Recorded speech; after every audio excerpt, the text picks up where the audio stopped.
Sal de mi cumpleaños ahora mismo. Arruinas todo. 8 palabras, solo 8. Pero no vinieron de una extraña, ni de una enemiga, ni de alguien que me debía algo. Vinieron de mi hija, de la misma persona a quien yo le había pagado ese salón, esas flores, esas luces. De la misma voz que yo escuché por primera vez en una sala de partos hace más de 30 años. Eran exactamente las 7:17 de la tarde, y había 40 personas en ese salón cuando lo dijo. 40 pares de ojos que se giraron hacia mí al mismo tiempo, en silencio. Lo que Valeria no sabía en ese momento, lo que ninguno de ellos sabía, era que yo llevaba 312 días documentando en silencio cada peso que le había dado, cada transferencia, cada promesa, cada vez que ella me llamó y yo respondí. Todo estaba registrado. Y que en exactamente 17 días algo llegaría a sus manos. Algo que nunca, en ningún momento de su vida, esperó recibir de mí. Respiré, una sola vez, profundo y despacio, como quien lleva décadas aprendiendo que el silencio pesa más que cualquier grito. Yo soy Patricia Morales. Durante 35 años construí expedientes que aguantaban cualquier revisión, cualquier duda, cualquier intento de derrumbarlos. Aprendí que cuando tienes la razón documentada, no necesitas defenderla con la voz, solo necesitas esperar. Y el expediente que yo había estado preparando en silencio tenía, para esa noche, exactamente 47 páginas. Tomé el sobre con los 50,000 pesos que había preparado para ella. Me levanté despacio de la silla. Sonreí. Lo guardé de vuelta en mi cartera y salí del salón sin decir una sola palabra. A la mañana siguiente, Valeria me llamó a las 9:23 y la respuesta que le di esa mañana es la razón por la que estoy aquí hoy contándote esta historia. El salón olía a gardenias. Siempre han sido las flores favoritas de Valeria, desde niña, desde que yo las ponía en el florero de la sala de nuestra casa. Las luces tenían ese tono cálido, anaranjado suave, de esas que hacen que la gente se vea bonita en las fotos. La música de fondo era suave, elegante. Globos dorados y blancos colgaban del techo. Todo era perfecto. Y yo había aprendido, a lo largo de los años, que lo perfecto por fuera puede esconder grietas muy profundas por dentro. Había llegado a las 6:45 de la tarde. Me había arreglado con cuidado. Mi blusa azul marino, la que guardo para las ocasiones que importan, los aretes de perla que me regaló mi mamá antes de que ella muriera, y los zapatos negros de tacón bajo que uso solo cuando quiero sentirme presentable pero cómoda. 48 horas antes había ido al banco a retirar el dinero. Lo conté en casa 3 veces antes de meterlo en el sobre. 3 veces. No porque desconfiara de mis manos, sino porque quería que estuviera perfecto. Porque era mi hija. Cuando entré al salón y la vi al fondo, riendo con sus amigas, con un vestido negro largo y ceñido y unos aretes de oro que yo nunca le había visto, sentí ese calor en el pecho que solo sienten las madres cuando ven a sus hijos en un momento feliz. Un calor que no necesita palabras. Rodrigo, su esposo, estaba junto a ella con una copa en la mano. Me vio entrar. Algo cruzó su cara. Algo rápido, algo calculado. En ese momento no supe leerlo bien. Hoy lo entiendo perfectamente. Me senté en una mesa del fondo, cerca de la ventana. Pedí agua. Saludé a los que conocía. Esperé con el sobre guardado en la cartera, entre mis manos. Eran exactamente las 7:17 de la tarde cuando Valeria se acercó caminando rápido, con los ojos encendidos. Y antes de que yo pudiera decir nada, habló en voz alta, frente a todos. «Tú no deberías estar aquí, mamá. Ya habíamos hablado. Sal, por favor. Arruinas todo. Siempre arruinas todo». El salón quedó en silencio. La música siguió sonando, pero todas las conversaciones pararon. 40 pares de ojos sobre mí. ¿Sabes qué fue lo más extraño? El olor a gardenias no desapareció. La luz cálida no cambió. Todo siguió igual de bonito, de decorado, de perfecto, mientras yo sentía el sabor amargo de la traición subiéndome por la garganta. pero solo por un segundo. Me permití sentirlo solo un segundo. Mis manos no temblaron. 35 años firmando documentos legales me enseñaron algo que no se aprende en ningún libro. Cuando tienes la razón documentada, no necesitas alzar la voz. Cuando tienes la verdad en 47 páginas dentro de una carpeta en tu casa, puedes sonreír tranquilamente mientras el mundo se cae alrededor. Me puse de pie. Saqué el sobre del bolso. Lo guardé de nuevo en la cartera, despacio, sin prisa. La miré a los ojos. Solo un segundo. Solo un segundo. Sonreí y comencé a caminar hacia la puerta. Mis tacones sobre el mármol. 1, 2, 3, 4. 5 pasos hasta la salida. El silencio detrás de mí era tan pesado que casi podía tocarlo con las manos. Afuera, el aire de la noche estaba frío para ser septiembre. Olía a pasto húmedo y a una mezcla extraña de lluvia reciente y perfume que se filtraba desde adentro del salón. Me detuve un instante junto a mi carro. Busqué las llaves en la cartera. Las encontré. Las sostuve fuerte entre los dedos, tan fuerte que sentí el metal frío marcándome la palma de la mano. Dentro del carro, con las manos sobre el volante y los ojos fijos en la oscuridad del estacionamiento, sí me permití llorar. Solo ahí, solo donde nadie pudiera verme, porque el dolor tiene su lugar, y ese lugar no es frente a las personas que te lo causan. Manejé a casa con la radio apagada, solo el ruido del motor y el viento. A las 9:45 de la noche entré a mi departamento. Me cambié de ropa, me calenté una taza de leche con canela y me acosté. Y esa noche, contra todo lo que se podría esperar, dormí. Dormí profundo y en paz. A la mañana siguiente, a las 9:23, sonó mi teléfono. Era Valeria. Y lo que me dijo, y lo que yo le respondí, es algo que aún resuena en mí cada vez que pienso en todo lo que pasó. Pero todavía no llegamos ahí. Porque antes de contarte lo que ocurrió esos 17 días después, necesitas entender cómo llegamos hasta ese salón. Lo que pasó esa noche no fue el principio de esta historia. Fue el resultado de 15 años construyéndose en silencio, ladrillo por ladrillo, promesa rota por promesa rota. Y todo empieza en una tarde de noviembre de hace 15 años, cuando Valeria llegó a mi puerta con los ojos llorosos y me dijo que necesitaba ayuda. Pero hay algo más que necesitas saber antes de que lleguemos a esa tarde. Algo que descubrí mucho tiempo después, y que te va a cambiar la forma en que ves todo lo que viene a continuación. Antes de continuar, dime, ¿ya le diste me gusta a este video? Si esta historia te está llegando al corazón, ese pequeño gesto me ayuda más de lo que imaginas. Y escríbeme en los comentarios de qué país me estás acompañando hoy. México, Colombia, Argentina, España, Venezuela, Estados Unidos. Quiero saber hasta dónde está llegando esta historia. Era el 3 de noviembre. Yo llegué del banco cansada, con los pies adoloridos después de 8 horas sentada revisando números. Me quité los zapatos en la entrada. Puse a calentar agua para mi té de manzanilla de siempre. El aroma del té empezó a llenar la cocina, suave y familiar, y por un momento todo era tranquilo. Todo era normal. Entonces sonó el timbre. Era Valeria. Tenía 20 años. El rímel corrido, la voz quebrada.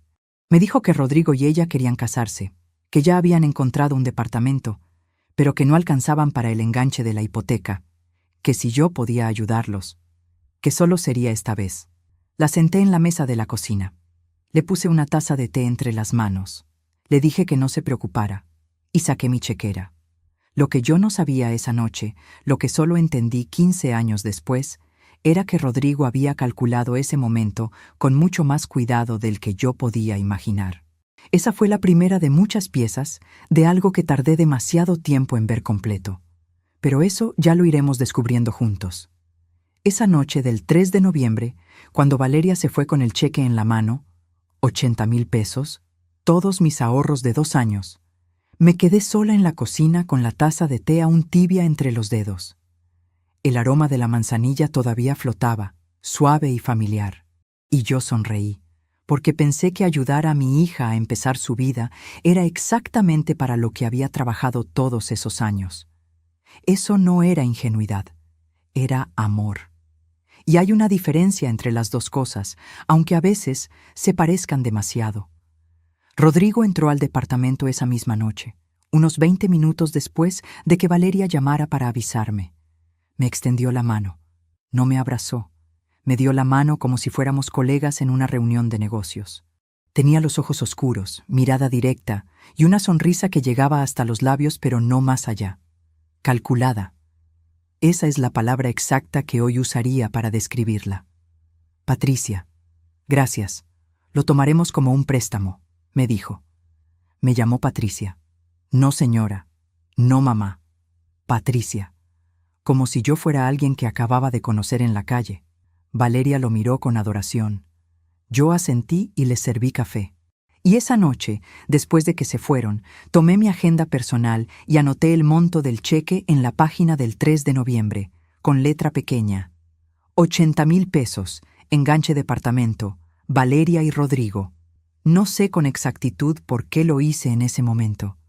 Quizá fueron los 35 años trabajando con números, quizá fue algo más profundo que no supe nombrar entonces. Pero ese fue el primer apunte. Y ese primer apunte, 15 años después, formaría parte de algo que Rodrigo nunca, en ningún momento, imaginó que yo estaba construyendo. Pero todavía no llegamos ahí. La boda fue en mayo, 6 meses después de esa noche.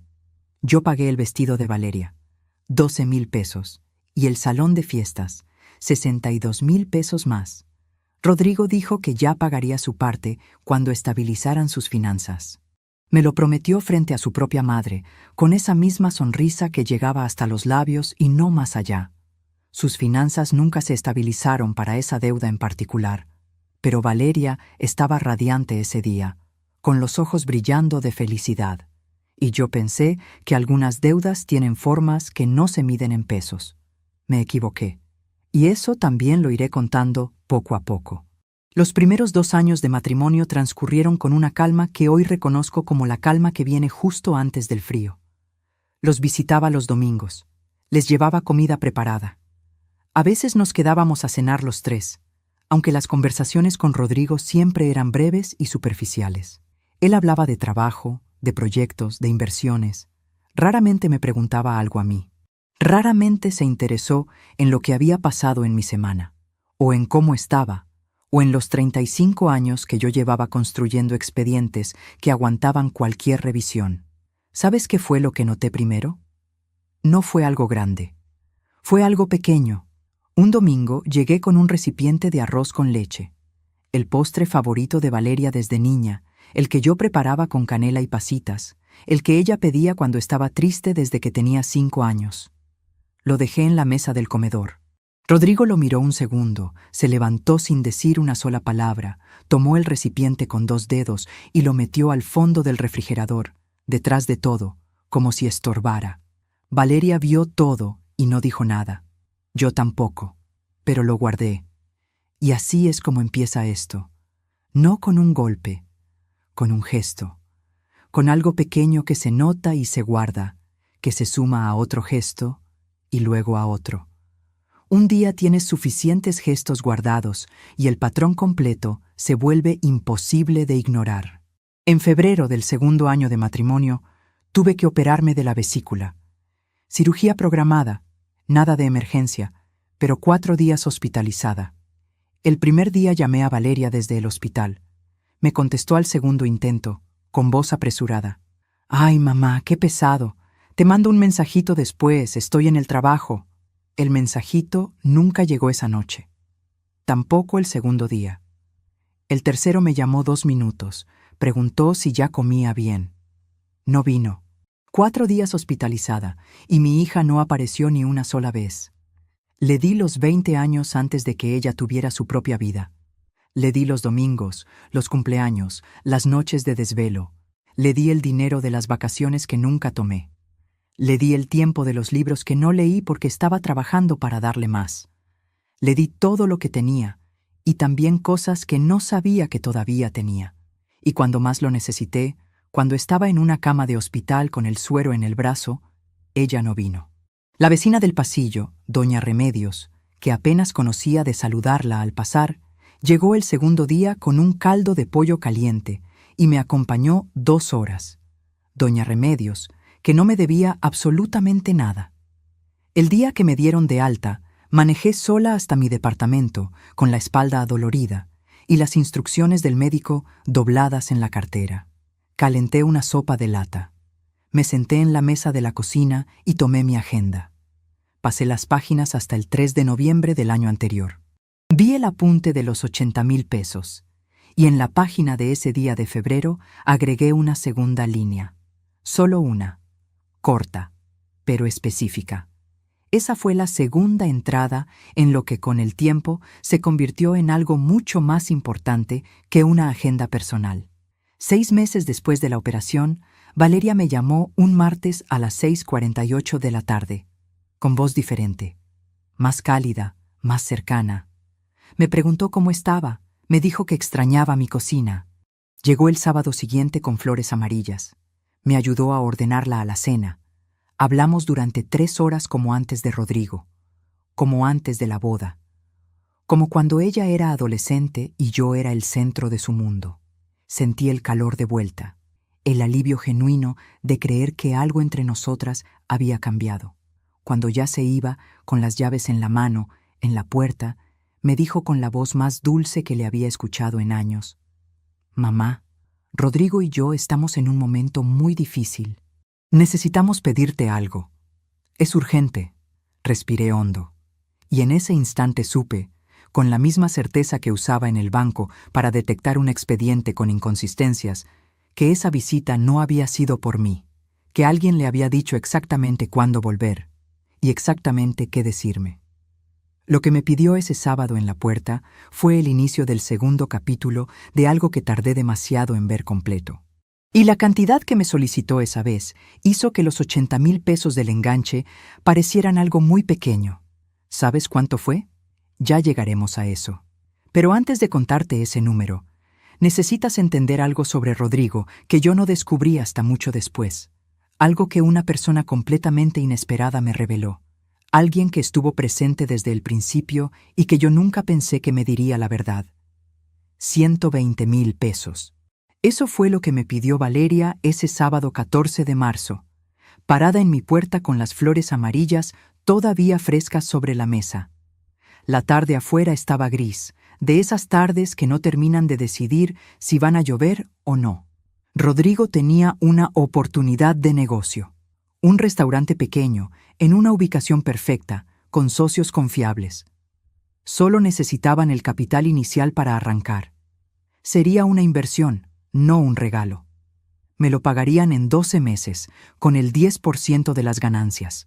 Valeria lo explicó con detalle, con palabras que yo hoy reconozco como ensayadas, porque ninguna persona habla de porcentajes y plazos de esa manera espontáneamente. Alguien le había dicho exactamente qué decir, y mientras ella hablaba, yo la miraba. Miraba su boca, sus manos, la forma en que sus ojos se iban un segundo hacia la ventana cada vez que mencionaba el nombre de Rodrigo. Y no veía a mi hija. Veía a alguien repitiendo un libreto. Y yo le dije que sí. Otra vez. No saqué la chequera inmediatamente. Me tomé 3 días. Los usé para revisar los números, para pensar, para preguntarme si esto tenía sentido. 3 días de cálculos y dudas. Y al final los descubrí callando como siempre, porque me repetí lo que me había repetido antes. Es mi hija. Es su futuro. El sacrificio de una madre no tiene fecha de vencimiento. El lunes 17 de marzo transferí los 120,000 pesos a la cuenta de Rodrigo. Guardé el comprobante en el cajón del escritorio, doblado en 4. En ese momento no supe por qué lo guardé. Hoy lo sé perfectamente. El restaurante nunca abrió. 9 meses después, cuando pregunté cómo iba el negocio, Rodrigo me respondió sin despegar los ojos del celular. Eso ya no funcionó. Así es el mercado. Sin más explicaciones, sin mirarme, sin mencionar los 120,000 pesos que él mismo había prometido devolver. como si esa conversación nunca hubiera existido, como si yo no existiera en esa habitación. Esa noche, al llegar a casa, abrí el cajón del escritorio y saqué una carpeta azul que había comprado sin saber exactamente para qué. Imprimí el comprobante de la transferencia bancaria. Lo metí dentro. Revisé el número de referencia 2 veces, como hacía cuando procesaba documentos que podrían necesitarse años después. Luego metí adentro también los comprobantes del enganche del departamento, del vestido de la boda, del salón de fiestas. Papeles que yo había guardado sin saber por qué. Esa carpeta azul tenía 4 documentos esa noche. Tiempo después tendría 53. ¿Sabes lo que es ignorar algo porque amarlo duele menos que enfrentarlo? Yo sí lo sé, y creo que tú también. Pasaron los años y el patrón se repitió con una regularidad que hoy me parece imposible no haber visto antes. Valeria se alejaba, luego volvía, más cálida, más cercana. Hablábamos bien. Yo volvía a creer. Y siempre, siempre, después de esa calidez, venía una petición. A veces era dinero, a veces era tiempo, a veces eran las 2 cosas. Y yo, cada vez, elegía creer que esta vez sería diferente. Le di cumpleaños cocinando para ella. Le di domingos enteros en su casa, sin que me lo pidieran. Le di mis vacaciones de diciembre arreglándole la sala de su apartamento. Le di el silencio cuando Rodrigo me trataba como si no estuviera. Le di todo eso. Y además, le di los cheques. El 10 de mayo, 4 años después de la boda, fue el Día de las Madres. Ese año lo preparé con especial cuidado. Limpié el departamento desde temprano. Cociné desde las 7:30 de la mañana. Pozole rojo, como lo hacía mi madre, con orégano y chile guajillo molido a mano. Y de postre un pastel de 3 leches que tardé 2 horas en preparar. Puse la mesa para 3 personas. Doblé las servilletas en triángulo. Puse el florero con las flores que había comprado el día anterior en el mercado. Esperé. A las 2:15 de la tarde llegó un mensaje de Valeria. «Mamá, lo siento. Los papás de Rodrigo nos invitaron con todo. No podemos salir. Luego te llamo». Luego te llamo. Ese luego llegó a las 9:48 de la noche, cuando yo ya había guardado la comida, había lavado los platos y estaba sentada en la sala con el televisor apagado y la luz tenue de la lámpara del rincón. El silencio de ese departamento esa tarde tenía un peso que no sé cómo describir. No era el silencio de la paz. Era el silencio de la mesa puesta para alguien que no llegó. Hablamos 4 minutos. Ella dijo que el pozole me había quedado esperando. Se rió. Yo también me reí, porque hay risas que son una forma de no llorar. Al día siguiente, temprano, agregué una nota a la carpeta azul. No el comprobante de ningún peso, solo la fecha, la hora y 3 palabras. Día de las Madres, sola, porque aprendí algo en esos años que nadie me enseñó. Hay pérdidas que no se miden en pesos. Y las más grandes son exactamente esas. Todavía faltaban 9 años para llegar a ese salón con el sobre de 50,000 pesos.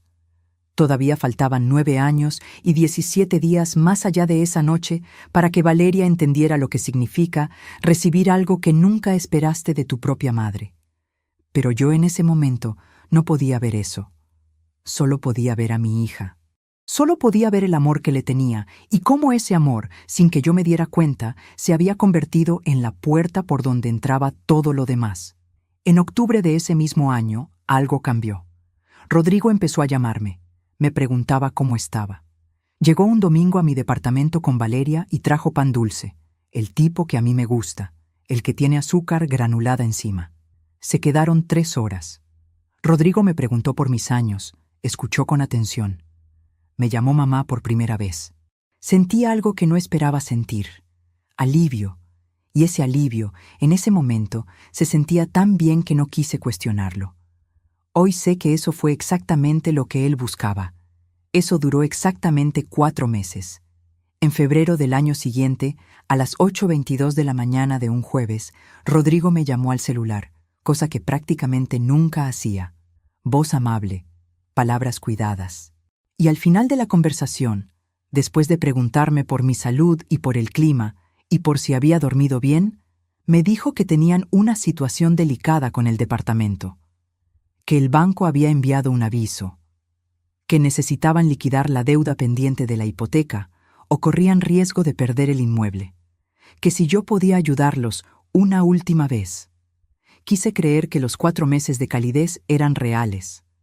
Quise creer que Rodrigo había cambiado. Esa necesidad de creer me costó algo que ya te contaré. Pero aquí necesito pausar un momento, porque sé que muchos de ustedes han vivido algo parecido.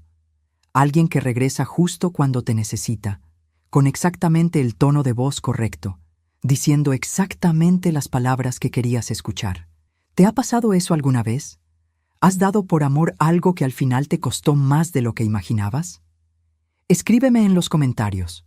No te pido que compartas todo, solo una palabra si quieres. Pero saber que no estoy sola en esto significa mucho. Lo que Rodrigo me pidió ese jueves de febrero no fueron solo los pagos atrasados de la hipoteca. Fue algo más. Y lo que yo hice antes de responderle, esa mañana, marcó el momento exacto en que algo dentro de mí comenzó a trabajar de una manera diferente. Tomé mi teléfono, entré a la aplicación del banco, revisé todos los movimientos hacia la cuenta de Rodrigo y de Valeria de los últimos 5 años. Los anoté uno por uno en una hoja de papel, con fecha, con monto, con concepto, cada número en su línea, cada fecha en su lugar. Sumé, y me quedé sentada en silencio durante varios minutos mirando ese número. No lo puedo describir de otra manera. Fue como ver escrita, en tinta, la historia completa de una decisión que yo había tomado miles de veces creyendo que era amor. Porque ese número no era solo dinero, era tiempo, era años. Era el Día de las Madres con la mesa puesta y el pozole enfriándose. Era las 4 noches en el hospital sin que nadie viniera. Era las promesas dichas frente a la familia de Rodrigo que nunca se cumplieron. Ese día la carpeta azul creció considerablemente. Y también ese día, por primera vez, empecé a hacerme una pregunta que nunca antes me había hecho. ¿Cuánto sabía realmente de Rodrigo? ¿Quién era él antes de que Valeria lo trajera a mi puerta con esa sonrisa que llegaba solo hasta los labios? La respuesta llegó de alguien que yo nunca esperé. Alguien que cargaba su propio silencio desde mucho antes de que yo comenzara a cargar el mío. La persona que me reveló la verdad sobre Rodrigo no fue una amiga, ni un vecino, ni nadie que yo hubiera buscado. Fue su propia hermana, Claudia, 5 años menor que él, con la misma mirada oscura, pero algo completamente diferente en los ojos. Culpa. Culpa acumulada durante años, del tipo que no se ve de inmediato, pero que aparece cuando alguien te mira demasiado tiempo sin decir nada. Me escribió por WhatsApp un miércoles 9 de septiembre a las 11:47 de la mañana. No nos habíamos hablado en meses. El mensaje era largo. Lo leí 3 veces antes de poder procesar lo que decía. A la tercera lectura, mis manos estaban quietas sobre la mesa. Eso fue lo que más me sorprendió de mí misma, que mis manos estaban quietas. Me contaba que sus padres, don Aurelio y doña Esperanza, habían muerto con una deuda abierta que Rodrigo nunca saldó. 200,000 pesos que él les pidió prestados 7 años antes, con el mismo argumento del negocio, con la misma promesa del 10%, con la misma sonrisa que llegaba hasta los labios y no más allá. Cuando sus padres comenzaron a pedirle explicaciones, Rodrigo dejó de visitarlos. Primero espaciaba las visitas, luego las cancelaba, luego simplemente dejó de contestar. Don Aurelio murió sin que su hijo lo fuera a ver en los últimos 4 meses de su vida. Doña Esperanza vivió 2 años más cargando eso sola. Claudia me escribía porque no podía dormir, porque había visto el patrón repetirse, porque quería que yo supiera, y porque, escribió al final del mensaje, había cargado ese silencio demasiado tiempo. Leí el mensaje en la cocina, de pie, con el café todavía caliente en la mano, y sentí algo que no era sorpresa, era reconocimiento. El reconocimiento frío y pesado de alguien que acaba de entender que lo que vivió no fue una serie de coincidencias, fue un método probado, repetido, perfeccionado. Rodrigo no era un hombre difícil, Era un hombre calculado, y yo había sido exactamente el tipo de persona que él sabía cómo encontrar, alguien que amaba a alguien que él controlaba.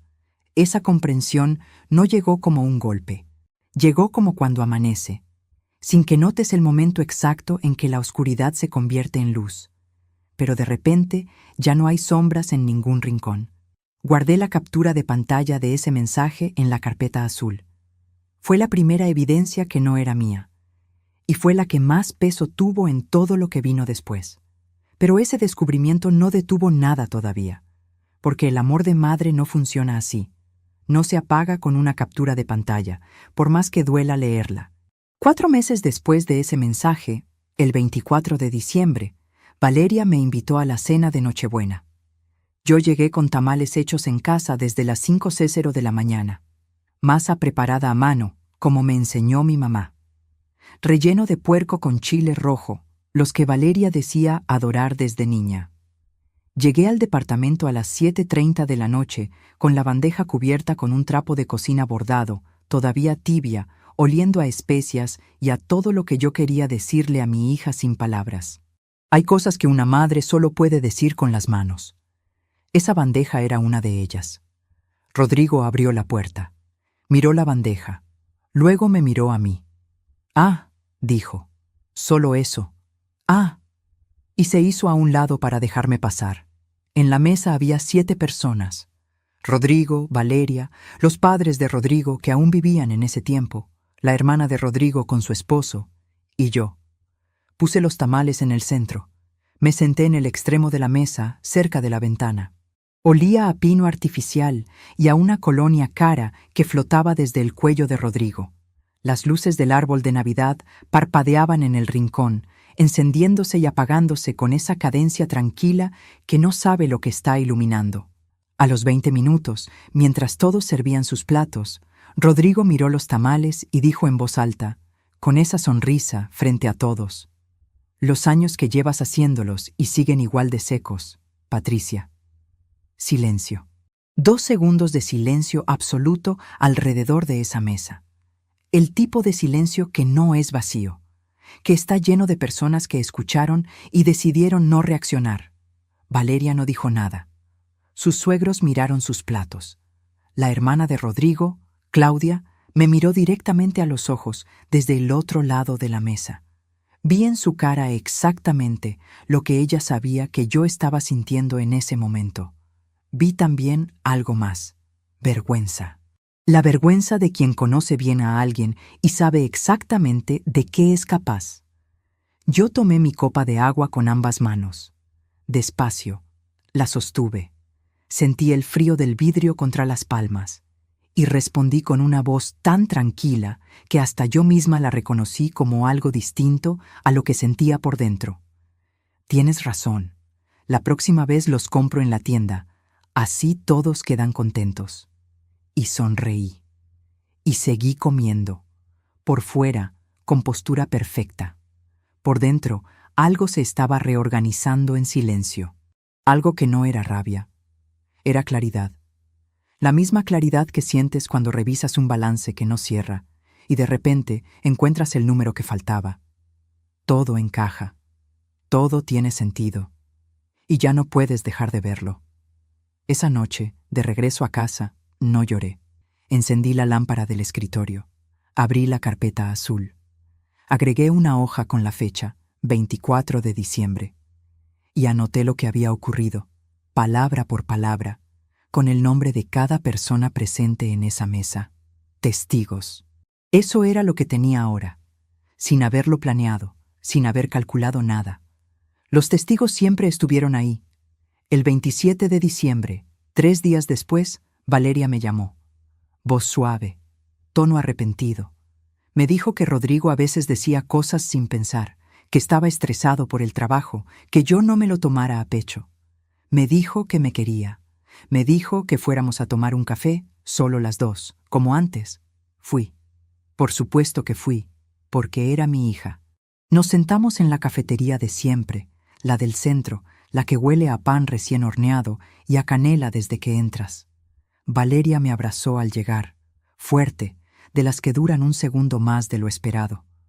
Me preguntó por mis amigas, por mi salud, por si había dormido bien esas noches.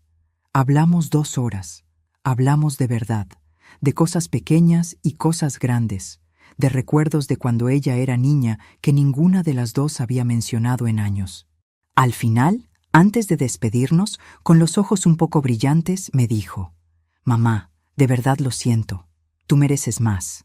Me fui a casa con esa frase guardada en el pecho como si fuera algo frágil que no quería romper. Pensé que quizás, esta vez, algo había cambiado de verdad. Y esa noche dormí con una tranquilidad que no había sentido en meses. Porque el corazón de una madre es así. Encuentra la rendija más pequeña de esperanza y se instala ahí. 12 días después, el 8 de enero, a las 4:17 de la tarde, Valeria publicó en sus redes sociales una fotografía desde un hotel resort. Ella con un vestido floral, Rodrigo con lentes de sol, piscina infinita, mar al fondo. El texto decía: «Recargando energías. La vida es para disfrutarse». El paquete de ese resort, lo busqué esa misma tarde, costaba entre 90 y 120,000 pesos por 4 noches.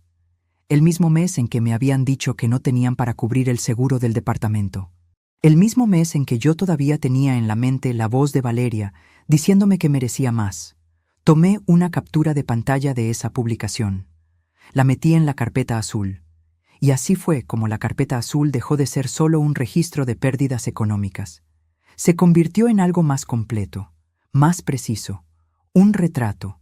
El retrato exacto y documentado de un patrón que ya no podría ignorarse, ni por mí ni por nadie. Todavía faltaban varios años para llegar a esa noche del salón. Todavía faltaban esos años y 17 días más para que algo llegara a manos de Valeria.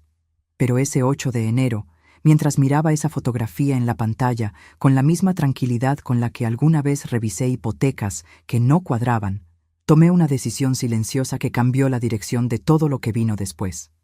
No fue una decisión de venganza, fue una decisión de honra, la mía, la que nadie me podía quitar, aunque lo intentaran frente a 40 personas en un salón decorado con flores de gardenia.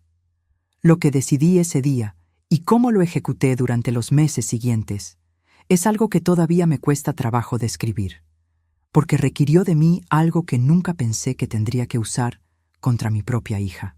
Esa noche, del 8 de enero, después de guardar la captura de pantalla de la foto del resort en la carpeta azul, no fui directamente a dormir. Me senté en el escritorio con una taza de leche caliente que no llegué a tomar y estuve durante 1 hora y 40 minutos mirando la suma que había hecho esa misma tarde. Los números no cambiaron por mucho que los mirara. Solo seguían ahí, firmes e inamovibles, con esa indiferencia que tienen las cifras exactas. No juzgan, no consuelan, no mienten. Solo esperaban que yo decidiera qué hacer con ellos. Al día siguiente, a las 9:15 de la mañana, llamé a Eduardo Fernández. Eduardo y yo habíamos trabajado juntos durante 12 años en el banco. Él era abogado antes de convertirse en notario. Un hombre meticuloso, de hablar pausado y manos siempre limpias, que nunca firmaba nada sin haberlo leído 3 veces. Nunca levantaba la voz. Nunca tomaba decisiones rápidas. Exactamente la clase de persona que necesitaba en ese momento. Le dije que tenía documentos que quería revisar. No le expliqué nada más por teléfono. Esa discreción era parte de lo que yo le agradecía. Me dio cita para el jueves siguiente a las 10:00 de la mañana. Llegué a su oficina con la carpeta azul completa y con los estados de cuenta bancarios de los últimos 15 años impresos. Los había pedido al banco 3 días antes. Me los dieron en un sobre manila grueso que pesaba más de lo que esperaba. Ese peso físico del papel, fue la primera vez que sentí de verdad la dimensión de lo que había estado cargando sola todos esos años. 15 años de transferencias, de fechas, de montos, todo ahí, en papel, en blanco y negro, sin margen para la interpretación ni para el olvido. La oficina de Eduardo olía a madera vieja y café recién hecho. Había luz natural entrando por una ventana alta, y el sonido de la ciudad llegaba amortiguado desde afuera, lejano, como si ese espacio perteneciera a otro tiempo. Me senté frente a él. Puse la carpeta azul sobre el escritorio. Puse encima el sobre manila del banco. Y empecé a contarle desde el principio, desde aquella tarde de noviembre, con el té de manzanilla y el timbre sonando y Valeria con el rímel corrido. Eduardo escuchó durante 40 minutos sin interrumpirme. Tomaba notas con un bolígrafo negro, en papel, con letra pequeña y ordenada. Cuando terminé, revisó los documentos uno por uno en silencio. Pasó cada hoja con cuidado, como si leyera algo delicado que podría romperse. Yo lo observaba desde el otro lado del escritorio con las manos cruzadas sobre el regazo, quietas, esperando. Y entonces llegó a un documento que yo misma había incluido sin entender del todo su contenido. Una adenda que yo había firmado en el año 7º del matrimonio de Valeria y Rodrigo, que en ese momento me habían presentado como una renovación de las condiciones del crédito hipotecario. Eduardo se detuvo. Leyó esa hoja 2 veces. Luego me miró por encima de sus anteojos, con una expresión que no era alarma, pero tampoco era calma ordinaria. Era la expresión de alguien que está a punto de decir algo que sabe que va a cambiar el peso de la conversación. Patricia, ¿tú sabías que esto te convirtió en aval de una segunda línea de crédito que Rodrigo abrió ese mismo año? No lo sabía. Nunca lo supe. Rodrigo había abierto un crédito de consumo por 95,000 pesos, usando la hipoteca original como respaldo, y había incluido mi firma, obtenida en esa renovación, como garantía. Yo era responsable de esa deuda ante el banco si él no pagaba, y llevaba 7 años siéndolo sin saberlo. 7 años siendo garantía de una deuda que nunca pedí, firmada en un papel que me presentaron como trámite, en una tarde cualquiera que yo no recordaba como importante. Cuando Eduardo terminó de explicarme, no dije nada, me quedé mirando la hoja. El café de Eduardo seguía humeando en su taza, intacto. La luz de la ventana no había cambiado. El mundo afuera de esa oficina seguía igual. Solo yo era diferente. 437,000 pesos era el total que Eduardo había calculado entre todos los préstamos documentados, más los 95,000 del crédito que yo garantizaba sin haberlo pedido, más 7 años de intereses que el banco podría reclamarme a mí si Rodrigo incumplía. Mis manos estaban quietas sobre la carpeta azul. Mi respiración, pareja. Mi voz, cuando finalmente hablé, era tranquila como el agua antes de hervir. ¿Qué puedo hacer, Eduardo? Eso fue todo lo que pregunté. Y en esa pregunta estaba todo lo que no dije en voz alta: la rabia contenida, los años, las flores amarillas en la mesa, el pozole frío, el reloj plateado en la muñeca de Rodrigo, los así es el mercado, dichos sin mirarme. Eduardo trabajó conmigo durante las siguientes semanas. Nos reunimos 4 veces más en esa oficina, siempre a las 10:00 de la mañana, siempre con café, siempre con la misma luz entrando por la ventana alta. Formalizamos los préstamos documentados en escritura notarial. Cada transferencia, cada monto, cada fecha, con los comprobantes correspondientes, 437,000 pesos en deuda reconocida y registrada ante notario. También procedimos a retirar mi nombre como garantía del crédito de consumo, algo que legalmente yo tenía derecho a hacer con el debido proceso. Cada firma que estampé en esas semanas fue deliberada. Cada hoja revisada 2 veces, como siempre. Y al mismo tiempo, en silencio, modifiqué un documento que Rodrigo no sabía que existía. Un documento que afectaría algo mucho más cercano a él de lo que cualquier transferencia bancaria podía alcanzar. No te digo cuál todavía, pero ya vas a entenderlo. Mientras las distintas ciudades del mundo se van durmiendo y otras se despiertan, me detengo aquí un momento, porque sé que esta historia está llegando lejos, a lugares que yo ni imagino, y me gustaría saber dónde estás tú en este momento. Escribe en los comentarios el nombre de tu ciudad o de tu país. No importa si es un pueblo pequeño o una ciudad grande. Cada nombre que aparece ahí abajo me recuerda por qué vale la pena contar esto hasta el final. Los meses que siguieron fueron los más extraños de todo este tiempo. Por fuera, nada había cambiado. Seguía hablando con Valeria por teléfono cada semana. Seguía respondiendo sus mensajes con la misma voz de siempre, el mismo tono, la misma calidez. Porque una cosa es lo que sientes por dentro, y otra muy distinta es a quién le entregas ese sentimiento. En abril me invitó a un almuerzo familiar en su casa. Fui. Me arreglé con la blusa azul marino de siempre, llegué con una ensalada preparada, saludé a todos con amabilidad. El departamento olía a carne asada y a un ambientador de vainilla que Valeria siempre usaba. Todo parecía normal. Todo era exactamente lo que se suponía que debía ser. Rodrigo llevaba en la muñeca izquierda un reloj que yo no le había visto antes. Plateado, grueso, de esos que brillan aunque no les dé directamente la luz. Del tipo que cuesta lo que una familia común tarda 3 meses en ahorrar. Me preguntó qué me había costado la ensalada. Solo eso. Ni buenos días, ni cómo estás. Solo el precio de la ensalada, con esa sonrisa que llegaba hasta los labios y no más allá. Sonreí. Respondí un número cualquiera y seguí sirviendo los platos. Por fuera, compostura. Por dentro, claridad absoluta. La clase de claridad que no pesa. La clase que libera. Esa tarde, de regreso a casa, en el semáforo de la avenida principal, sí me permití un momento. Solo uno.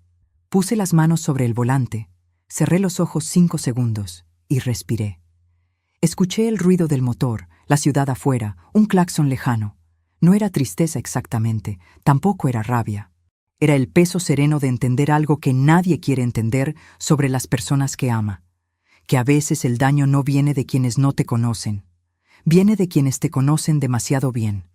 Faltaban exactamente 3 meses para esa noche del salón.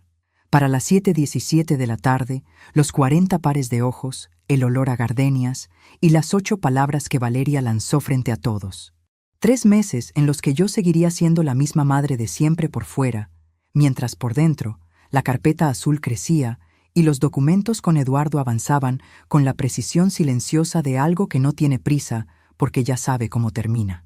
Y faltarían 17 días más después de esa noche para que llegara a sus manos la carta que Eduardo había preparado con toda la precisión de alguien que lleva décadas haciendo esto. Una carta certificada, con sello notarial, con acuse de recibo. Una carta que detallaba los 437,000 pesos, con fechas, con montos, con comprobantes adjuntos numerados del 1 al 53. Y que al final incluía algo que no era un reclamo económico, algo que afectaba el departamento, el mismo departamento cuyo enganche yo había pagado 15 años antes, un 3 de noviembre, con el aroma de manzanilla flotando en mi cocina y la voz de Valeria quebrándose al otro lado de mi mesa. Lo que esa carta decía sobre el departamento y por qué cambiaba todo, es algo que solo podrás entender si sabes lo que pasó en los últimos 3 meses antes del cumpleaños de Valeria. Y eso empieza exactamente en el momento en que Patricia recibió la llamada que no esperaba. El lunes 18 de junio, a las 11:23 de la mañana, sonó mi teléfono con un número que no reconocí. Era el departamento de créditos hipotecarios del banco. Una voz amable, profesional, de esas voces entrenadas para sonar tranquilas sin importar lo que estén diciendo, que me preguntó si yo era Patricia Morales y si tenía un momento para atender un asunto relacionado con un inmueble registrado a mi nombre. Me detuve. Estaba de pie junto a la ventana de la cocina, con la cafetera todavía encendida en el fondo. El sol de junio entraba oblicuo por las persianas y hacía líneas de luz sobre el suelo. Todo era absolutamente normal alrededor de mí. Y yo, de pie en esa cocina normal, escuché con atención. Mientras escuchaba, algo frío se fue instalando en el centro de mi pecho, no de golpe, sino despacio, como el frío que llega cuando se va la última luz del día. Rodrigo había iniciado un proceso de refinanciamiento del departamento 3 semanas antes. Un crédito nuevo sobre el valor actual de la propiedad para extraer liquidez. El banco lo había procesado normalmente hasta llegar al paso de verificación de titularidad. Fue ahí cuando el sistema detectó algo que Rodrigo, aparentemente, no había calculado. Mi nombre estaba registrado como cotitular del inmueble desde hace 2 meses. Cualquier movimiento sobre esa propiedad requería mi firma, y yo no había firmado nada. El trámite estaba suspendido. La voz del banco me preguntó si quería dejar alguna instrucción. Le dije que no por el momento, que me comunicaría con ellos. Colgué, y me quedé de pie en el pasillo de mi departamento con las manos contra la pared fría, respirando, no llorando, respirando, contando las respiraciones como se cuentan los pasos cuando el suelo se mueve. 1, 2, 3, 4. Porque en ese momento entendí algo que cerró todos los círculos que habían estado abiertos desde hacía 15 años. Rodrigo no estaba administrando mal el dinero. No era irresponsable. No era que así era él. Rodrigo había estado construyendo desde el primer día, desde aquella tarde de noviembre con el rímel corrido y la voz quebrada de Valeria, una estructura en la que yo era el recurso y el departamento era el activo final. Había conseguido que yo pagara el enganche. Había conseguido que yo avalara sus deudas. Había conseguido que yo garantizara créditos con mi firma sin que yo lo supiera. Y cuando llegara el momento en que el departamento valiera lo suficiente, pensaba extraer ese valor y usarlo. Sin decirme nada. Sin pedirme nada. Porque en su plan yo nunca necesitaba saberlo. Yo era solo una pieza útil mientras siguiera funcionando. Llamé a Eduardo ese mismo día a las 2:47 de la tarde. Le conté todo, despacio, con el mismo orden con que siempre le contaba las cosas. Primero los hechos, luego las fechas, luego lo que implicaban. Hubo una pausa larga al otro lado del teléfono. No era la pausa de alguien que no sabe qué decir. Era la pausa de alguien que está eligiendo muy bien cómo decirlo. Y luego me dijo: Patricia, ya tienes todo lo que necesitas. 6 palabras. 6 palabras que significaban: el trabajo está hecho, la verdad está documentada y ya nadie puede quitártela. Esa tarde abrí la carpeta azul por última vez antes de dársela a Eduardo para que la completara. La puse sobre el escritorio bajo la luz de la lámpara. La abrí despacio. Conté los documentos con los dedos, hoja por hoja, como tantas veces había contado documentos que debían estar perfectos antes de procesarse. 53 páginas, más los estados de cuenta impresos, más las capturas de pantalla que Eduardo había incluido en el expediente notarial. 47 páginas en el expediente formal, todo lo que había guardado durante 312 días y antes. Guardé la fecha en que Rodrigo prometió pagar el enganche del departamento y nunca lo hizo. Guardé el día en que estuve 4 noches hospitalizada y mi hija no apareció. Guardé el silencio que Valeria eligió esa Navidad cuando Rodrigo humilló mis tamales frente a su familia. Guardé la captura del resort, la misma semana en que me dijeron que no había dinero para el seguro del departamento. Guardé el mensaje de Claudia, la hermana de Rodrigo, con la historia de don Aurelio y doña Esperanza, que murió sin que su hijo fuera a verlo. Guardé el comprobante de la adenda que convertía mi firma en garantía de un crédito que nunca autoricé. Guardé la llamada del banco de ese lunes 18 de junio. Guardé todo. No para destruir a nadie, para tener la verdad documentada, para que nadie pudiera decirme jamás que lo que viví no fue real, para que existiera, en papel, con fechas y sellos y números de referencia, una versión de los hechos que no dependiera de la memoria de nadie, ni de la versión que alguien más quisiera contar. Eduardo preparó la carta certificada esa semana. Era un documento de 6 páginas con sello notarial que detallaba los 437,000 pesos en préstamos formalizados, la situación del crédito no autorizado y una notificación formal sobre el ejercicio de mis derechos de cotitularidad sobre el inmueble. Una carta que decía, en términos legales precisos y fríos y absolutamente inapelables: todo está documentado, todo tiene fecha, todo tiene firma, y nada de lo que ocurrió durante 15 años fue invisible. Solo fue silencioso. Y el silencio ya se había terminado. La carta estaba lista. Eduardo tenía instrucciones de enviarla por mensajería certificada, con acuse de recibo, cuando yo lo indicara. Y ahí fue cuando me hice la pregunta que nunca esperé hacerme. ¿Y si Valeria no lo sabía todo? Me senté con esa pregunta varios días. La revisé desde todos los ángulos posibles, con la misma metodología con que revisaba los expedientes difíciles en el banco, sin prisa, sin emoción, con los hechos sobre la mesa. ¿Cuánto sabía Valeria de los movimientos de Rodrigo? ¿Sabía del crédito no autorizado? ¿Sabía del intento de refinanciamiento? ¿Había elegido mirar para otro lado o de verdad no sabía? ¿Era cómplice o era también, a su manera, alguien atrapado dentro de una estructura que otro había construido?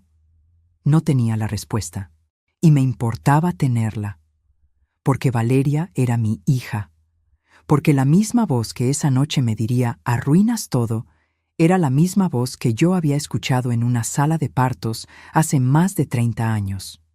La misma voz que me dijo mamá por primera vez en una cocina, frente a una papilla de zanahoria, como si hubiera estado guardando esa palabra para el momento exacto. Y eso no se borra. No del todo. No aunque uno quiera.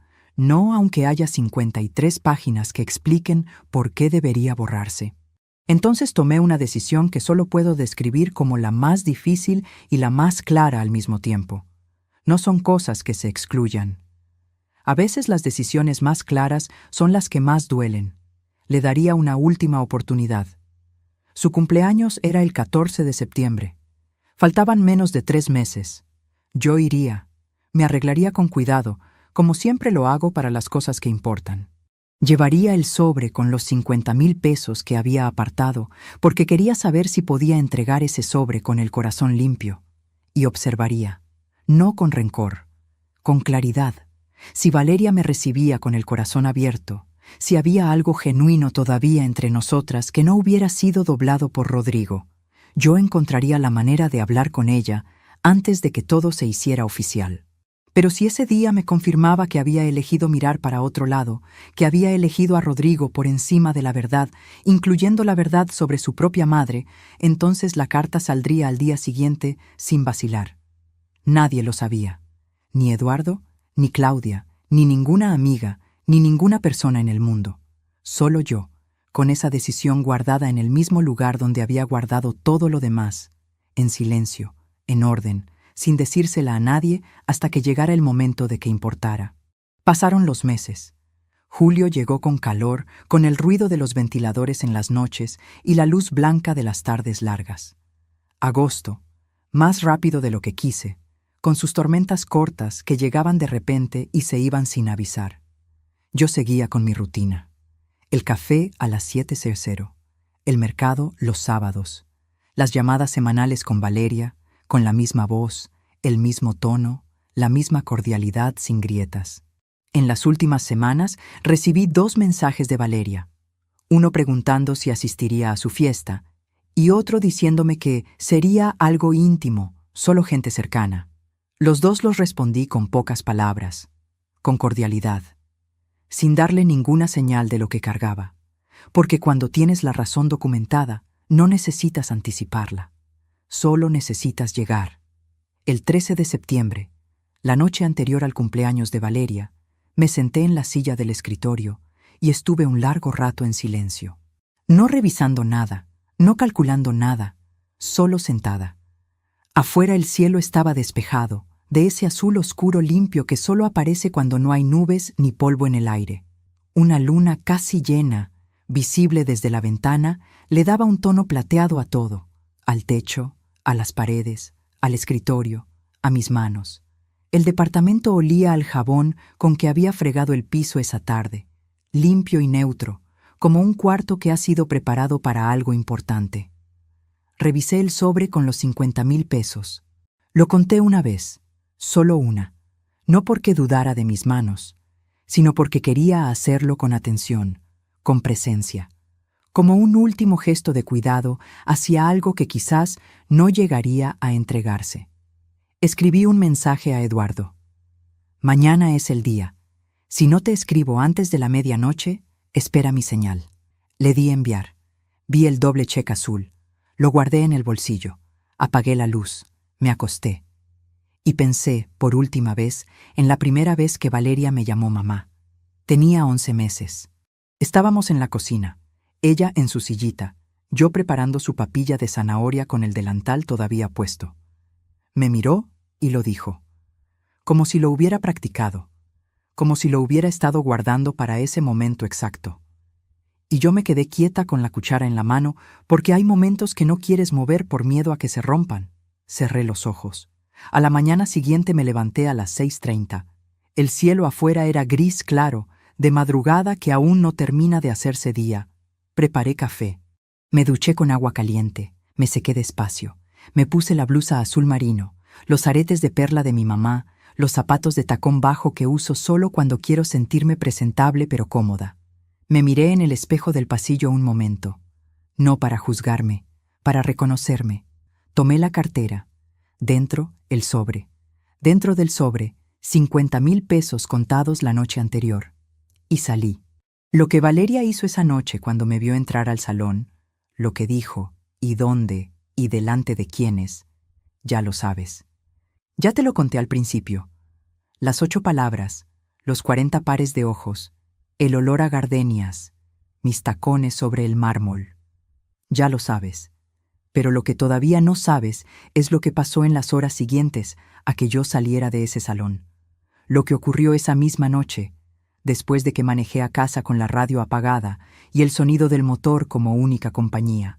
Y lo que descubrí al día siguiente, cuando Valeria llamó a las 9:23 de la mañana, que cambió algo en mí que yo no esperaba que cambiara. Porque no todo lo que viene a continuación fue lo que yo había planeado. Y esa es, quizás, la parte más importante de toda esta historia. Llegué a mi departamento a las 9:45 de la noche del 14 de septiembre. El pasillo olía al mismo jabón neutro de siempre, un olor que en cualquier otra noche sería invisible, pero que esa noche lo noté, lo reconocí, me aferré a él como a algo familiar en medio de todo lo que no lo era. La luz del techo parpadeó una vez antes de encenderse, como hacía desde hacía meses, y yo nunca había llamado al técnico para arreglar.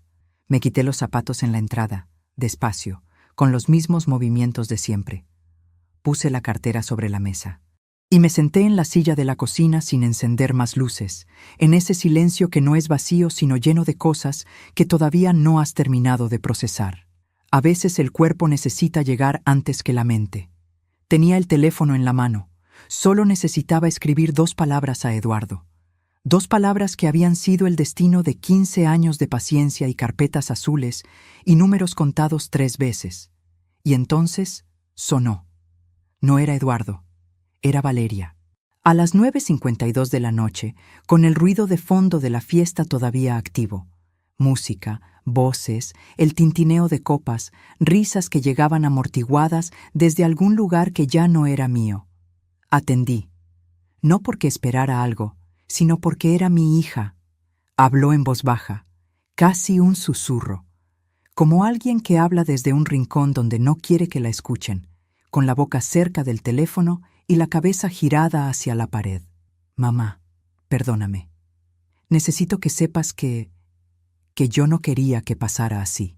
Me quedé en silencio. No por frialdad, por escucha. Porque hay momentos en que las palabras interrumpen cuando deberían dejar pasar. Rodrigo me dijo esta mañana que si tú llegabas a la fiesta, iba a contarle a todos algo. Algo sobre mí. Yo no sé qué. No sé si es verdad o si solo lo dijo para que yo... Mamá, tengo miedo. Escuché cada palabra. Escuché también lo que había detrás de ellas. El tono de una persona que ha estado caminando sobre vidrio durante mucho tiempo y ya no sabe distinguir entre el miedo y la costumbre. Una persona que quizás había aprendido a obedecer antes de que se le ocurriera preguntar por qué. Conocía ese tono. Lo había escuchado antes. Solo que antes no había sabido nombrarlo. Abrí la boca para responder, para decirle algo que todavía no sé qué hubiera sido. Entonces escuché la voz de Rodrigo al fondo. ¿Con quién hablas? Y la llamada se cortó. Me quedé mirando la pantalla del teléfono apagándose. La cocina estaba en penumbra. La franja de luz que entraba desde el pasillo apenas alcanzaba el borde de la mesa. Afuera, el sonido lejano de un carro pasando por la calle, el rumor breve de un motor que llega y se va. Y después, silencio completo. Pensé en todo lo que Valeria me había dicho. Pensé en el miedo genuino que escuché en su voz. Ese miedo que no se puede fingir, que tiene una textura distinta a la urgencia o a la manipulación. Pensé en la posibilidad de que ella no hubiera sabido todo lo que Rodrigo estaba haciendo. Pensé en los 15 años, en los tamales de Navidad y en el con que Rodrigo había abierto la puerta, en la foto del resort, en la llamada del banco sobre el refinanciamiento, en don Aurelio muriendo sin que su hijo lo fuera a ver en los últimos 4 meses de su vida. Y pensé en algo que mi madre me dijo una vez, cuando yo tenía unos 30 años, y le pregunté cómo saber cuándo hay que soltar algo que amas. Estábamos sentadas en el patio de su casa, con los jazmines floreciendo en el muro y la tarde cayendo despacio sobre todo. Me dijo: «Mija, la pregunta no es si duele soltarlo. La pregunta es si puedes seguir sosteniéndolo sin que te aplaste». Nunca olvidé esas palabras. Pero esa noche, sentada en la oscuridad de mi cocina, las entendí de una manera que antes no había podido. Tomé el teléfono. Escribí a Eduardo: «Envía la carta. Mañana temprano». Le di enviar. Vi el doble check. Lo puse sobre la mesa. Me levanté. Encendí el fuego bajo. Puse la leche en el cazo pequeño. Agregué la canela. Y esperé, de pie junto a la estufa, viendo el líquido calentarse despacio desde los bordes hacia el centro, como tantas noches antes. Como si esa noche fuera cualquier noche. Como si acabara de tomar la decisión más importante de los últimos 15 años de mi vida. Pasaron los siguientes 17 días, con una calma que desde afuera debía parecer completa normalidad. Fui al mercado el sábado, como siempre, con mi bolsa de tela y la lista escrita a mano. Llamé a 2 amigas con quienes hablo cada semana. Leí por las noches, sentada en el sillón con la lámpara encendida y el libro apoyado sobre las rodillas. El primer domingo después de la fiesta fui a misa. Me senté en mi lugar habitual, a 3 filas del frente, junto a la columna derecha, y me permití estar ahí en paz, sin pensar en nada que no fuera el momento en que estaba. Hay un tipo de quietud que no es indiferencia. Es la quietud de alguien que ya actuó, y ahora solo espera que el tiempo haga su parte. No recibí llamadas de Valeria en esos días, tampoco de Rodrigo. Solo silencio. Un silencio que era distinto al de antes. No era el silencio de quien me ignoraba. Era el silencio de quien estaba leyendo, revisando, entendiendo. Y sin saberlo, confirmándome que la carta había llegado. El martes 1 de octubre, a las 8:47 de la mañana, mientras preparaba mi segundo café de la mañana, con el sol de octubre entrando sesgado por la ventana de la cocina y pintando una franja dorada sobre el piso de mosaico, mi teléfono vibró con el primer mensaje. Era de un número desconocido, pero el texto era de Rodrigo. Lo reconocí antes de terminar de leer la primera línea. No por las palabras, por el tono. «Esto es un error. Contacta a tu notario y dile que retire el documento. No tienes razón legal para bloquear nada». Lo leí una vez. Tomé una captura de pantalla. Lo guardé. Me serví el café. A las 9:14 llegó otro mensaje, esta vez desde el número habitual de Rodrigo. «Patricia, sé que estás leyendo esto. Necesitamos hablar como adultos. Esto es una situación familiar. No hagas algo que no tenga solución. Una situación familiar». Esas 3 palabras me parecieron, en ese momento, las más reveladoras de todo lo que había recibido en 15 años. Porque situación familiar era exactamente lo que Rodrigo siempre había usado para protegerse.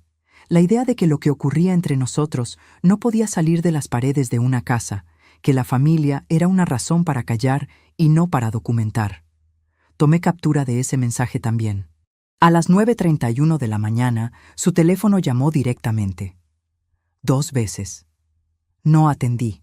No porque no supiera qué decirle, sino porque ya no había nada que decir en voz alta que no estuviera mejor dicho por escrito, con sello notarial y número de referencia.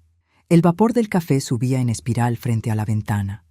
Afuera, una paloma caminaba sobre la cornisa con pasos pequeños y seguros, ajena a todo, mirando hacia abajo con esa indiferencia tranquila de los animales que no cargan historia. El café olía a tostado. A esa primera hora del día que siempre me ha parecido la más honesta de todas. La hora en que uno todavía no ha puesto la máscara. A las 10:02 llegó un mensaje de Valeria. «Mamá, Rodrigo dice que hay un problema legal con el departamento, que tiene que ver contigo, que necesitas llamarle. Por favor, El tono era diferente al de la noche del 14 de septiembre. No había miedo en ese mensaje. No había la voz baja del rincón, la palabra quebrada, el tengo miedo que me había detenido. Había urgencia. Y algo más, algo que reconocí inmediatamente de tantos años leyendo documentos y expedientes y declaraciones. Era un texto que alguien le había dictado a otra persona para que lo enviara. Las palabras no eran de Valeria, el orden de las ideas tampoco. Solo el mamá al principio y el por favor al final tenían algo suyo. Todo lo del medio era de otro. Tomé captura también de ese. La carpeta azul, aunque ya estuviera en manos de Eduardo, seguía creciendo en mi teléfono. A las 10:48 llegó el mensaje que lo cambió todo. Era de Claudia, la hermana de Rodrigo. Patricia, Rodrigo me llamó esta mañana. Está en pánico. Me dijo que tu madre te metió en un problema. Le respondí que si hay un problema, él lo creó. Quería que supieras que estoy de tu lado. Cuídate. Lo leí 2 veces. Dejé el teléfono sobre la mesa y miré por un momento la franja dorada en el piso de mosaico, que para ese punto del día ya se había desplazado unos centímetros hacia el oriente. Sentí algo que no era satisfacción exactamente. No era triunfo. Era más cercano al alivio profundo de alguien que por fin ve la forma completa de algo que durante mucho tiempo solo pudo ver en fragmentos, en pedazos sueltos que no terminaban de encajar. Ahora encajaban. Ahora tenía sentido completo. Nada de lo que recibí esa mañana me hizo dudar de lo que había hecho. Cada mensaje de Rodrigo confirmaba lo que ya estaba documentado. Pero algo en el tono de Valeria, en esa urgencia que no era completamente suya, en el por favor al final que sí le pertenecía, me hizo hacerme una pregunta nueva, una que no estaba en los 47 folios del expediente, una que no tenía comprobante, ni fecha, ni número de referencia. ¿Qué iba a pasar con Valeria cuando todo esto llegara a su punto final? No era una pregunta legal, era una pregunta de madre. Y eso era, en el fondo, lo que yo seguía siendo por encima de todo lo demás. Esa pregunta es la que me llevó a hacer algo que Eduardo no esperaba. Algo que Rodrigo definitivamente no esperaba. Y algo que yo misma, honestamente, no había planeado del todo. Porque hay cosas que uno puede documentar durante 312 días. Y hay cosas que solo aparecen cuando el corazón tiene espacio para hablar. Pero antes de contarte lo que pasó en los días que siguieron, necesito regresarte a la mañana del 15 de septiembre, a las 9:23, a la llamada que te mencioné al principio y que desde entonces has estado esperando. Ese día me desperté antes de que sonara el teléfono. La luz de la mañana entraba clara por la ventana, sin nubes, sin filtros. Estaba sentada en la silla de la cocina con el té entre las manos cuando vibró. Vi el nombre en pantalla, Valeria. Atendí. Hubo un segundo de silencio antes de que hablara. Luego escuché su voz, tensa, acelerada, con algo debajo que no era exactamente enojo, sino algo más parecido al miedo disfrazado de autoridad. «Mamá, ¿dónde está el dinero del sobre?» Respiré despacio. No me preguntó cómo estaba. No me preguntó si había llegado bien a casa. No empezó con disculpas ni con explicaciones sobre lo de la noche anterior. Empezó por el dinero.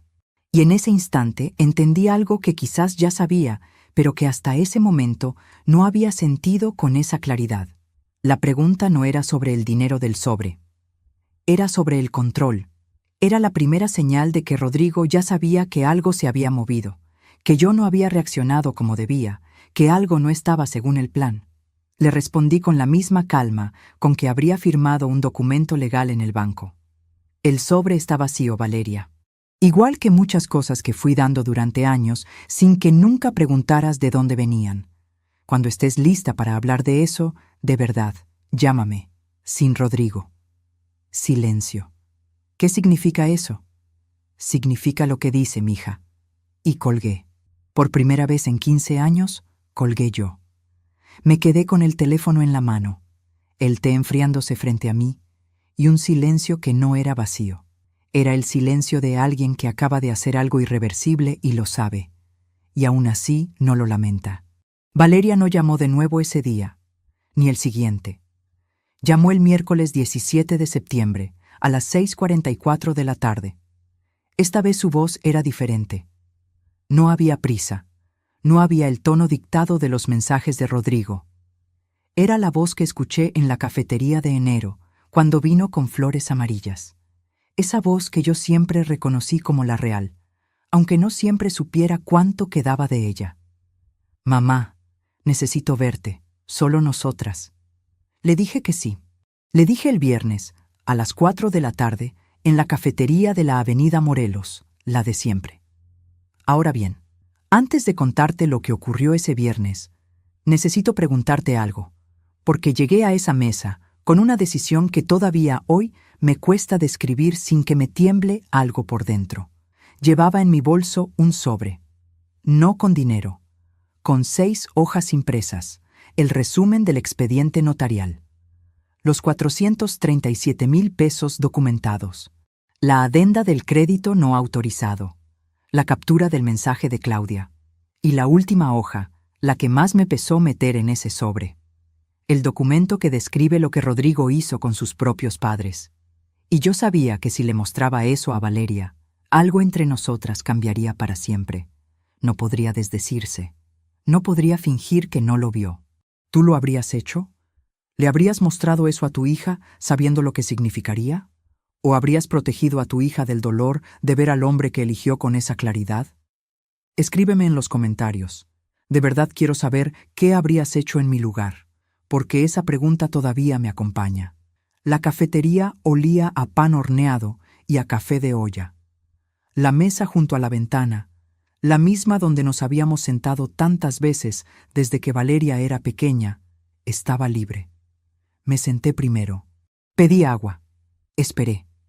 Llegó a las 4:12 de la tarde, vestida simplemente, sin los aretes de oro del cumpleaños, sin la ropa ceñida de las fotos del resort, con cara de alguien que no había dormido bien en días. Se sentó frente a mí. No me abrazó. Se sentó y me miró. ¿Qué fue lo que mandaste, mamá? ¿Lo leíste? Rodrigo no me dejó leerlo. Lo tomó cuando llegó y dijo que era un error del notario. Abrí el bolso, saqué el sobre, lo puse sobre la mesa, entre las dos, sin decir nada más. Valeria lo miró un momento. Luego lo abrió. Leyó en silencio. La primera hoja, la segunda. Vi el momento exacto en que llegó a los 437,000 pesos porque sus manos se detuvieron sobre el papel. Siguió leyendo. Llegó a la adenda, al crédito que yo había garantizado sin saberlo. Levantó la vista hacia mí una fracción de segundo. Luego volvió al papel. Leyó la captura del mensaje de Claudia. Y luego llegó a la última hoja. Lo de don Aurelio y doña Esperanza. El préstamo de 200,000 pesos. Los 4 meses al final de la vida de su suegro sin que Rodrigo fuera a verlo. Los mensajes de Claudia a su hermano sin respuesta. El patrón. El mismo patrón que había seguido conmigo desde el principio. Valeria dejó esa última hoja sobre la mesa muy despacio, como si tuviera peso. Afuera, un camión pasó por la avenida y el sonido llenó todo por un momento. Luego volvió el silencio y el olor a café y a pan. Una canción baja sonaba desde algún lugar de la cocina, una canción que yo no reconocí, pero que sonaba como de otro tiempo. Vi cómo los ojos de Valeria se fueron llenando. No de golpe, despacio, como el agua que sube sin que nadie la vea subir. Yo no sabía lo del refinanciamiento, dijo, voz baja. No sabía lo que estaba intentando hacer con el departamento. Lo sé, pero sabía lo del dinero. No todo, pero sabía que le pedía más de lo que te decíamos. Lo dijo sin mirarme. Lo dijo hacia la mesa, hacia las hojas, hacia ese espacio entre nosotras, que en ese momento se sentía muy estrecho y muy ancho al mismo tiempo. No le respondí de inmediato. Tomé mi vaso de agua. Bebí un sorbo. El agua estaba fría y tenía ese sabor limpio, neutro, de las cosas que no juzgan nada. Valeria, no te traje esto para destruirte. Te lo traje porque tienes derecho a saber en qué situación estás. El departamento tiene mi nombre como cotitular. Rodrigo no puede venderlo, refinanciarlo ni usarlo como garantía sin mi firma. Mientras esa deuda exista documentada ante notario, nada de ese inmueble puede moverse sin que yo lo permita. Me miró. ¿Y qué quieres hacer con eso? Lo que quiero hacer con eso depende de ti, no de Rodrigo. De ti. Se quedó en silencio varios segundos. Afuera, la luz de la tarde caía en ese ángulo dorado de los viernes de septiembre que siempre me ha parecido el más honesto del año. ¿Y el dinero? ¿Los 400 y tantos mil pesos? Están registrados ante notario como deuda formal. Lo que pase con esa deuda es una conversación legal que puede ocurrir con calma, con tiempo y con abogados si es necesario. No estoy aquí para quitarles el departamento, Valeria. Nunca lo estuve. Estoy aquí para que sepas que lo que pasó durante 15 años no fue invisible. Para mí, nunca lo fue. Valeria cerró los ojos un momento. Cuando los abrió, 2 lágrimas bajaron sin que ella hiciera ningún gesto por contenerlas. Mamá, lo del cumpleaños ya pasó. No, déjame decirlo. Respiró. Rodrigo me dijo esa mañana que si tú llegabas iba a contarle a todos que yo le había pedido dinero a sus espaldas, que yo había mentido. Y yo tuve miedo. Tuve tanto miedo que hice lo peor que he hecho en mi vida. El café que yo no había pedido llegó en ese momento. El mesero lo puso frente a mí sin preguntar, de esos que aprenden lo que pides antes de que lo pidas. El aroma subió entre las dos, oscuro, tostado, presente. No le dije que estaba perdonada. No le dije que todo estaba bien, porque no todo estaba bien. Y las palabras fáciles en los momentos difíciles son una forma de mentir con amabilidad. Le dije esto: Valeria, hay una diferencia entre el miedo que te hace cometer un error y la costumbre de cometer ese error sin sentir nada. Yo creo que lo tuyo fue miedo, pero el miedo no desaparece solo. Necesita que alguien decida enfrentarlo. Ella asintió, muy despacio, como quien anota algo que sabe que no podrá ignorar. Rodrigo llamó a los abogados de Eduardo esa misma semana. Las negociaciones comenzaron en octubre y se extendieron durante meses. El resultado final, un plan de pago formal, registrado notarialmente, por 280,000 pesos en 3 años, cifra acordada después de descontar lo que no era posible demostrar con documentación completa. El crédito no autorizado fue resuelto por separado, y el departamento, con mi cotitularidad registrada, quedó como garantía legal del acuerdo mientras el pago no estuviera completado. No hubo pleito, no hubo escándalo público. No hubo nada que Rodrigo pudiera presentar ante nadie como una agresión, solo documentos, solo la verdad con sello notarial. Rodrigo nunca me pidió disculpas, no lo esperaba. Pero 3 semanas después de la reunión en la cafetería, Valeria me envió un mensaje a las 8:33 de la mañana. Solo decía: fui a hablar con alguien, un psicólogo, solo quería decírtelo. Guardé ese mensaje, no en la carpeta azul, en otro lugar, uno que no tiene nombre. Han pasado varios meses desde esa tarde en la cafetería de la Avenida Morelos. Esta mañana me desperté a las 6:47. Preparé café, igual que siempre. Me senté junto a la ventana con la taza entre las manos, mirando cómo la luz de la mañana iba cambiando de gris a dorado sobre los techos del edificio de enfrente. Un gato cruzó la cornisa con esa indiferencia que tienen los gatos para con el mundo. Afuera olía a tierra mojada y a tortillas de la tortillería de la esquina que abre temprano todos los días. Nada extraordinario. Todo completamente ordinario. Y eso, te juro, es lo más hermoso que he sentido en mucho tiempo. La carpeta azul está en el cajón del escritorio, cerrada. No la he abierto desde que Eduardo cerró el último trámite.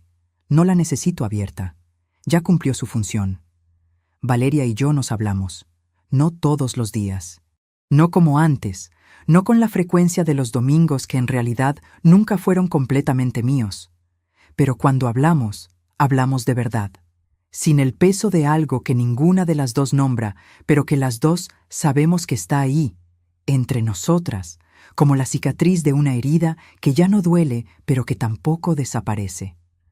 Ella sigue en terapia. Me lo dijo hace 3 semanas, en una llamada corta un martes por la tarde. No me dio detalles, no me pidió opinión, solo me lo dijo. Y yo le respondí, me alegra, mija. Y era verdad. Con Rodrigo no tengo ningún tipo de relación, ni buena ni mala. Simplemente no existe un vínculo. El plan de pago sigue su curso, revisado cada mes por Eduardo. Eso es todo lo que hay entre él y yo. Documentos. Y en eso, sin que yo lo planeara de esta manera, terminamos siendo exactamente iguales desde el principio. Pero hay algo que necesito contarte antes de que sigas con tu día. Algo que guardé para este momento porque cambia, aunque sea un poco, la forma de ver todo lo que te conté. El sobre con los 50,000 pesos que llevé al cumpleaños de Valeria no era un regalo de cumpleaños. Bueno, tenía esa forma. Tenía ese nombre escrito por fuera con mi letra. Pero dentro, junto con los billetes, yo había metido una nota doblada. Una nota que escribí la noche anterior, el 13 de septiembre, mientras la luna llena iluminaba el escritorio. En esa nota le decía a Valeria que ese sería el último dinero que le daría de esa manera, de esa forma en que el dinero viaja entre personas sin que nadie hable de lo que realmente está pasando. Que no era un castigo, que era una invitación a tener una relación distinta, más honesta, donde yo fuera su madre y no su recurso, donde ella me buscara porque me quería y no porque me necesitaba. Esa nota nunca llegó a sus manos. Cuando Valeria me pidió que me fuera de su cumpleaños, tomé el sobre, lo guardé en la cartera y salí. La nota se fue conmigo. La nota que quizás habría cambiado algo si se la hubiera podido dar. A veces pienso en eso, en lo que habría pasado si Valeria hubiera leído esa nota antes de que yo llegara a ese salón. Si las cosas habrían tomado un camino diferente. Pero la vida no funciona con borradores. Funciona con lo que pasa, no con lo que podría haber pasado. Le di los años de mi juventud trabajando para que tuviera más de lo que yo tuve. Le di los fines de semana, los cumpleaños, los días de fiebre, las noches de desvelo. Le di el silencio cuando debía haber hablado y las palabras cuando debía haber guardado silencio. Le di el dinero, le di el tiempo, le di la paciencia, y el día que más lo necesité, le di también la verdad, documentada, con fecha, con sello, porque a veces el acto de amor más difícil no es dar más. Es dejar de dar lo que no está construyendo nada. Eso es lo que aprendí en todo esto. No lo aprendí de golpe, no lo aprendí en un instante de claridad. Lo aprendí despacio, como se aprende todo lo que de verdad se queda, con los ojos abiertos, con las manos quietas y con la voluntad de ver las cosas como son y no como queremos que sean. Hay personas que te van a amar de verdad. Y hay personas que van a aprender a usarte con mucho cuidado, porque cuando alguien te ama de verdad y no sabe decirte no, eres el recurso más cómodo del mundo. No soy la primera madre a quien le pasa esto. No soy la última. Y si estás escuchando esto y reconoces algo de lo que conté, si hay en tu vida alguien que te llama más cuando necesita que cuando simplemente quiere saber cómo estás, quiero que sepas algo. Darte cuenta de eso no te hace mala persona. Te hace alguien que finalmente está viendo con claridad. El domingo pasado fui a misa. Me senté en mi lugar habitual, 3 filas del frente, junto a la columna derecha. Durante un momento, cuando la iglesia se llenó de ese silencio que solo existe en los lugares donde la gente lleva sus cosas más pesadas, cerré los ojos y simplemente estuve, sin pedir nada en particular, sin explicar nada, solo presente, con todo lo que soy, con todo lo que viví, con todo lo que todavía tengo por vivir. Eso también es una forma de estar en paz. Y si hay algo que quiero que te lleves de esta historia, no es la carpeta azul, no es la carta notarial, no es el plan de pago. Es esto. La dignidad no se pierde cuando alguien te pide que salgas de un salón. La dignidad se pierde cuando tú mismo la sueltas. Y yo, esa noche del 14 de septiembre, a las 7:17 de la tarde, frente a 40 personas y el olor a gardenias y la luz cálida anaranjada de ese salón que yo misma pagué, elegí no soltarla. 5 pasos sobre el mármol y la cabeza en alto. Si esta historia te movió algo por dentro, si hay alguien en tu vida a quien deberías ver con más claridad, o si simplemente estás aquí acompañándome desde tu ciudad, desde el principio, te pido que lo dejes en los comentarios. Comparte esta historia con alguien que necesite escucharla. Y si aún no te has suscrito al canal, este es el momento. Porque hay muchas historias más. Historias de personas que eligieron la dignidad cuando todo lo demás se desmoronaba. 8 palabras me pidieron que me fuera. Y me fui. Pero lo que nadie vio cuando esa puerta se cerró detrás de mí fue que yo no estaba perdiendo un lugar. Estaba terminando de construir algo que nadie, en ningún salón, con ninguna voz, me podía quitar.